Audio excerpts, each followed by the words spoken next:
প্রভুপাদের প্রতিষ্ঠিত শ্রী গৌড়ীয় মঠ।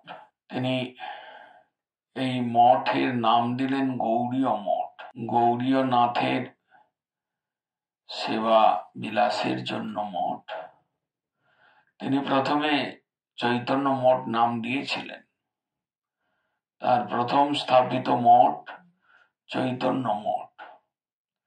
পরবর্তীকালে তিনি চিন্তা করলেন যে না, এটা চৈতন্য মঠ নয়, এটা চৈতন্য অনুগামীদের মঠ, তাই এটা গৌড়ীয় মঠ।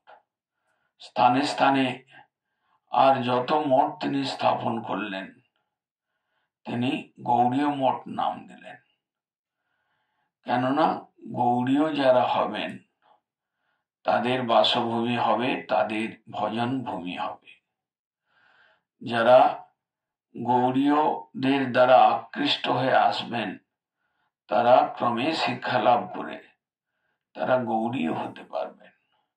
গৌড়ীয় মানে যিনি গৌর অনুরাগী, গৌড়ীয় মানে যারা ভাগবত রস পান করবার অভিলাষী হবেন, গৌড়ীয় মানে যারা কৃষ্ণের শুদ্ধ নাম রস পান করবার অনুরাগী হবেন, গৌড়ীয় মানে যিনি রাগমার্গীয় রাধা গোবিন্দের সেবা ব্যতীত অন্য কোনো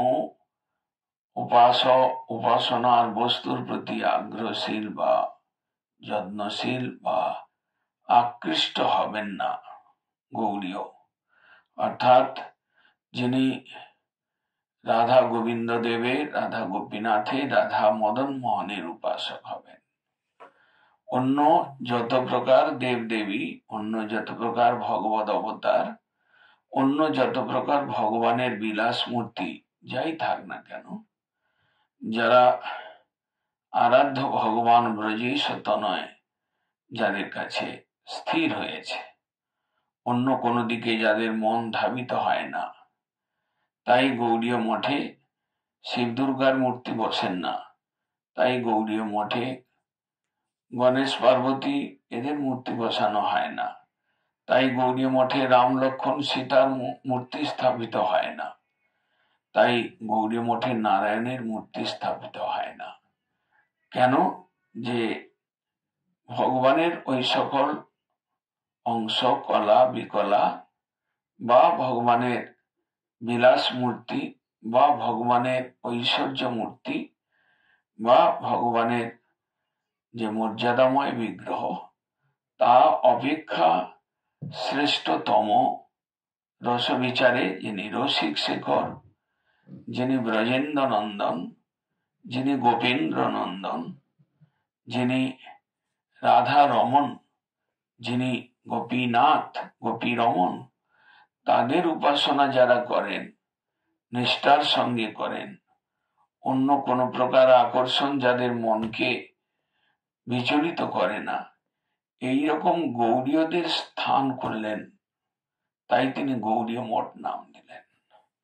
চৈতন্য মঠ নাম দিয়েও সেটাকে যেন যুক্তিযুক্ত নয় মনে করলেন, অথবা চৈতন্য দেবের ধাম বলে সেই চৈতন্য মঠ নাম করেও তিনি অন্য সব স্থানকে, বিশেষ করে বাগবাজারে যে মঠ তৈরি করলেন তার নাম দিলেন গৌড়ীয় মঠ।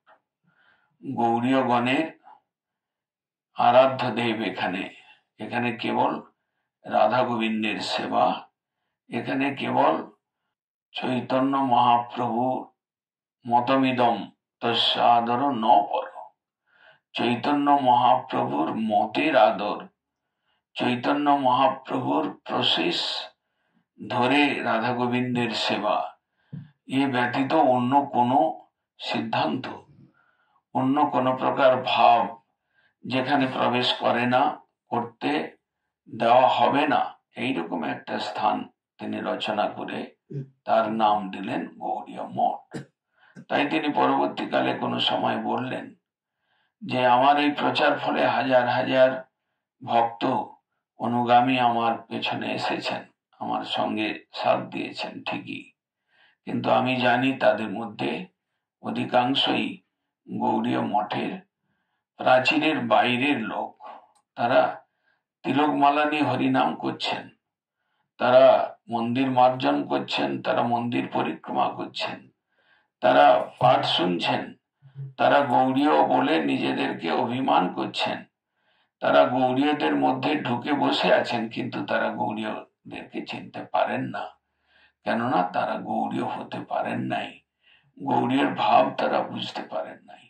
তাই প্রভুপাদ কোনো সময় বললেন যে এরা সব বহু লোক আমার প্রতি আকৃষ্ট হয়ে এসেছে, আমি জানি এরা সকলেই শুভাকাঙ্ক্ষী আমার, এবং এরা সকলেই নিজ নিজ উদ্ধার কল্পে নিজের মঙ্গল চান তাই এসেছেন, আমি জানি। কিন্তু তাই বলে যে এরা গৌড়ীয় হয়েছেন আমি সেটা মানি না।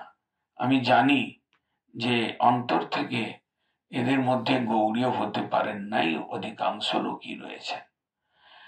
মুষ্টিমেয় কয়েকজন রয়েছেন যারা নিজেদেরকে, যারা গৌড়ীয় কি জিনিস বুঝতে পেরেছেন, যারা গৌড়ীয় হতে না পারলেও গৌড়ীয় হওয়ার প্রয়াস করছেন, যারা শুদ্ধ ভজন অনুরাগী হয়েছেন, যারা নন্দনন্দন কৃষ্ণ ভজেন্দ্র নন্দন কৃষ্ণ রসিক শেখর কৃষ্ণের প্রতি যাদের মন দৃঢ়তার সঙ্গে বসেছে অথবা বসবার চেষ্টা করছেন, সেই চরণেই শরণাগত হয়েছেন, তারা গৌড়ীয়।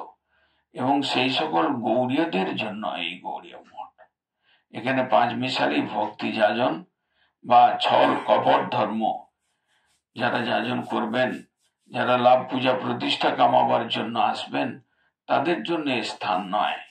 তাই তিনি গৌড়ীয় মঠ এই শব্দ ব্যবহার করে গৌড়ীয় মঠ প্রতিষ্ঠা করেছেন। এটা যারা অতি ভাগ্যবান হবেন তারাই বুঝতে পারবেন, না হলে খাওয়া দাওয়া শোয়া আর পরস্পর দেশ হিংসা ঈর্ষা মাৎসর্য নিয়ে বা লাভ পূজা প্রতিষ্ঠার কামনা নিয়ে বা জনরঞ্জন করবার মানুষ নিয়ে যারা গৌড়ীয় মঠে বাস করেন, তারা প্রকৃত গৌড়ীয় মঠের মধ্যে থাকলেও প্রভুপাদের ভাষা কয়েক যোজন দূরে রয়েছেন। তারা গৌড়ীয় মিশনের গৌড়ীয় মঠের প্রাকার থেকে তারা কয়েক যোজন দূরে অবস্থান করছেন, কিন্তু তারা গৌড়ীয় মঠে ঘোরাফেরা করেন।